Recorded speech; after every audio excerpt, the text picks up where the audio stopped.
જય શ્રી કૃષ્ણ। સ્વાગત છે તમારું રસીલાબેનના રસોડામાં। આજે આપણે ફરાળ માટે બનાવશું ઘેરે કાજુ કતરી। કાજુ કતરી તો આપણે ખાતા જ હોઈએ છીએ, પણ આ કાજુ કતરી આપણે ઘેરે ખૂબ સસ્તી અને ખૂબ સરસ અને બધું જ મટીરિયલ આપણે ઘેરે બનાવીએ તો ચોખ્ખું અને સરસ રીતે બને છે। તો ચાલો બનાવીએ આપણે ઘેરે કાજુ કતરી।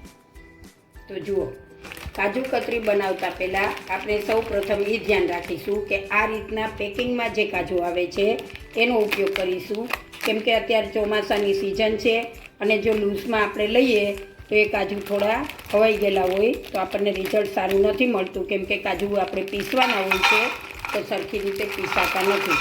અને આ કાજુને પણ આપણે થોડા જો એવું લાગે કે ઢીલા છે તો આપણે એને શેકી લેવાના છે। આપણા કાજુ એકદમ ક્રિસ્પી છે એટલે આપણે શેકવાની જરૂર નહીં પડે। તો અહીંયા મેં વજનમાં 300 ગ્રામ કાજુ લીધા છે।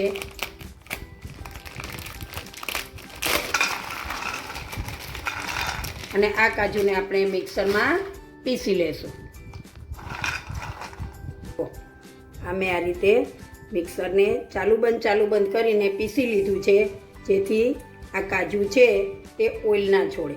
આપણે એક હારે પીસીએ ને કાજુને તો કાજુમાંથી ઓઇલ છૂટું પડે છે અને એ મિક્સરની અંદર એનું આ પાવડર છે જે કાજુનો એ ચોંટી જાય છે। જો આપણા મિક્સરમાં બિલકુલ પાવડર ચોંટ્યો નથી, તો આપણે એ રીતે દળવાનું છે કે કાજુનો પાવડર એકદમ છૂટો થાય અને પછી આ રીતે ચાળણીમાં ગાળી લેવાનું છે। ચાળણીમાં ગાળીએ તો આપણને રિઝલ્ટ સરસ મળે છે, ના ગાળીએ તો ચાલે, પણ જો ગાળી લઈએ તો વ્યવસ્થિત આપણને કાજુ કતરી પરફેક્ટ બને છે આપણી। હવે આ જે ઉપર પાવડર વધારે જાડો વધ્યો છે એને આપણે પાછો મિક્સર જારમાં નાખીને અને વ્યવસ્થિત પીસી લેશું। તો જો આપણે કાજુનો બધો જ ભૂકો ચાળી લીધો છે। હવે આ ભૂકો જે છે તે આપણને કાજુ કતરીમાં નળે એવો નથી, એટલે આપણે એને એડ કરી દઈશું। એટલો ભૂકો આપણાથી પીસાશે નહીં, તો આપણે વ્યવસ્થિત આમાં એડ કરી દઈશું, કેમ કે મોટી કણક કોઈ ના હોય એ ખાસ ધ્યાન રાખવાનું છે। હવે આપણે કાજુ કતરીની તૈયારી કરીએ। હવે આના પછી આપણે બીજો સ્ટેપ આવશે સુગરનો। તો આપણે ખાંડ લેવાની છે। 300 ગ્રામ કાજુને મેં ભૂકો કરીને લીધા છે, એમાં આપણે લેશું 200 ગ્રામ અને એક મોટો બાઉલ ખાંડ। બાઉલ જુઓ તો આ રીતે મોટો છે, કાજુથી અડધી ખાંડ લેવાની છે અને વજનમાં જુઓ તો 300 ગ્રામ કાજુ છે એની સામે 200 ગ્રામ ખાંડ લીધી છે। અને એની સામે જે બાઉલમાં તમે ખાંડ લો છો એ જ બાઉલનું અડધું બાઉલ પાણી લેવાનું છે ચાસણી માટે, બરાબર। હવે આપણે ચાલો ખાંડની ચાસણીની તૈયારી કરીએ। તો જો હવે આપણે ગેસ ચાલુ કરીશું, એની માથે એક નોનસ્ટિક પેન મૂકીશું અને એમાં આપણે સૌપ્રથમ પાણી એડ કરીશું અને પાણીની અંદર આપણે ખાંડ એડ કરી દઈશું। હવે આ ખાંડને આપણે ત્યાં સુધી હલાવવાની છે કે બિલકુલ ચાસણી ના આવે।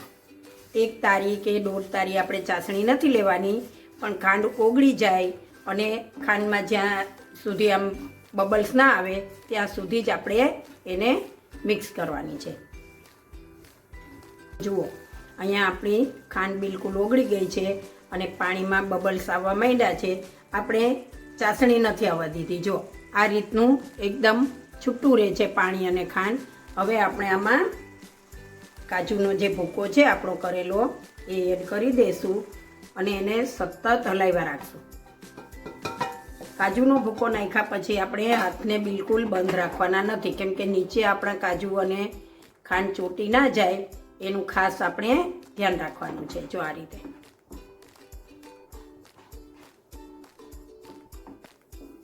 તો જુઓ આપણું બેટર હવે જે કાજુ કતરીનું મિક્સર છે એ જો પાણી છોડવા માંડ્યું છે ને, જો આ રીતે જો આપણે ગમે તે બાજુ પેચીવલા લઈ જશું તો એને ચોંટી જશે અને પાણીથી છૂટું પડતું જશે। તો આપણે હવે થોડી વારમાં એને નીચે લઈ લેશું। બિલકુલ લોટ ભેગો થવા માંડે એટલે આપણે એને નીચે લઈ લેવાનું છે અને આ પોઝિશન ઉપર આપણે થોડી વાર એને નીચે પણ હલાવીશું।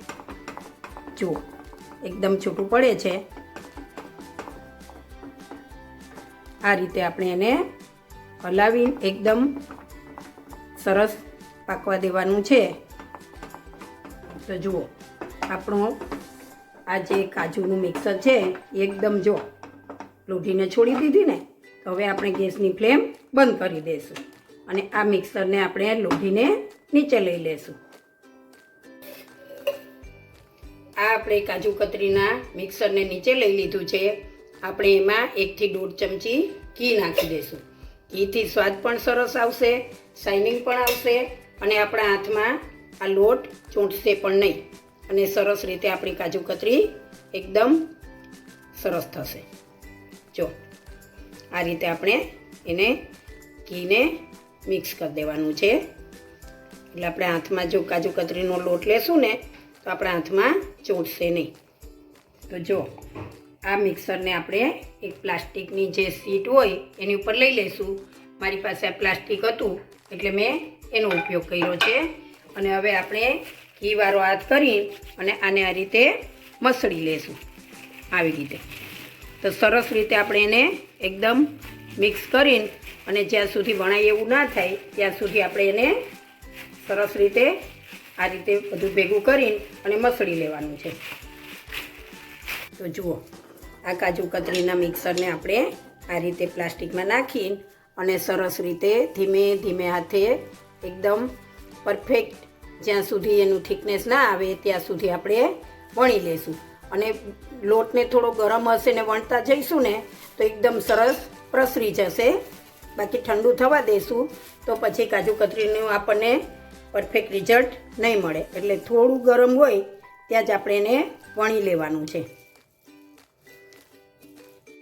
આપણી કાજુ કતરી વણાઈ ગઈ છે. તેની ઉપર આપણે થોડું અમથું ઘી નાખીને અને શાઇનિંગ આવે એટલા માટે આપણે એને સરસ રીતે સ્પ્રેડ કરી દઈશું. હવે આની ઉપર ઘણા લોકો ચાંદીનું વરખ લગાવે છે, તો હું અહીંયા ચાંદીનું વરખ નથી લગાવવાની, કેમ કે બાળકોને આપણે ખવડાવવી હોય તો ચાંદીનું વરખ ના લગાવીએ તો સારું. અને જો તમારે ઘેરે બનાવવી હોય અને તમે ચાંદીનું વરખ લગાવીને બનાવવા ઈચ્છતા હોય તો તમે ચાંદીનું વરખ લગાવી શકો છો. આ રીતે આપણે સરસ શાઇનિંગ આવે એ રીતે ઘીને સ્પ્રેડ કરી દેવાનું છે એની ઉપર.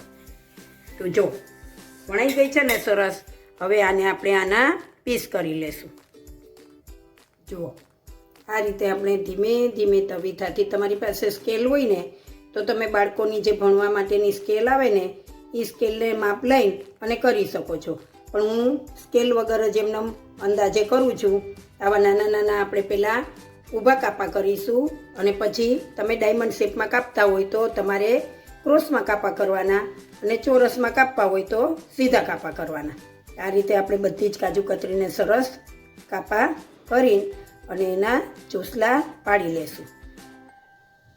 તો જુઓ ભાઈની ઘેરે રાખડી બાંધવા જઈએ ને ત્યારે મસ્ત મજાની ઘેરે બનાવેલી કાજુ કતરી લઈ જઈએ.